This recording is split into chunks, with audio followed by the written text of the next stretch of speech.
విశాఖ జిల్లా గాజువాక పారిశ్రామిక ప్రాంతంలో దొంగలు బీభత్సాన్ని సృష్టించారు. ఆపికొండ కాలనీలో తాళం వేసిన ఇంట్లో చొరబడి 5 తులాల బంగారు ఆభరణాలు ఎత్తుకెళ్లారు. ఆపికొండ కాలనీకి చెందిన పైల శ్రీదేవి తన పిల్లలతో నివాసం ఉంటుంది. భర్త శ్రీనివాసరావు ఉపాధి నిమిత్తం విదేశాల్లో ఉంటున్నారు.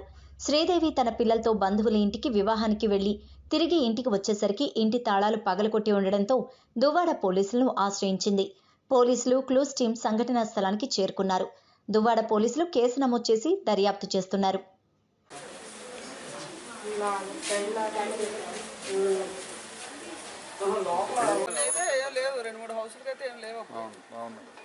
ఇప్పుడు ఈ డబుల్ బిల్డింగ్స్ చేస్తున్నాడు, మొన్న కూడా చేసి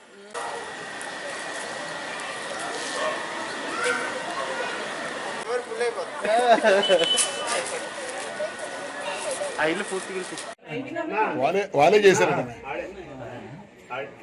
చేసి మళ్ళీ ఆడి స్ట్రైట్ చేసాడు. ఇక్కడ కొంత పౌడర్ పడిందట అలా కటింగ్ టూల్ కాదు, వాళ్ళ పాత్ర కటింగ్ కాదు.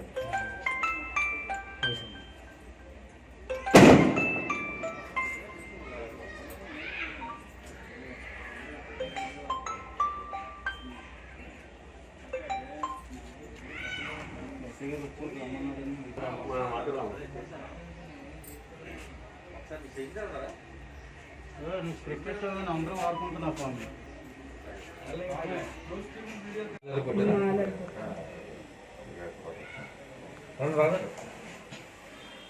మీరు టచ్ చేశారమ్మా బయట వాళ్ళు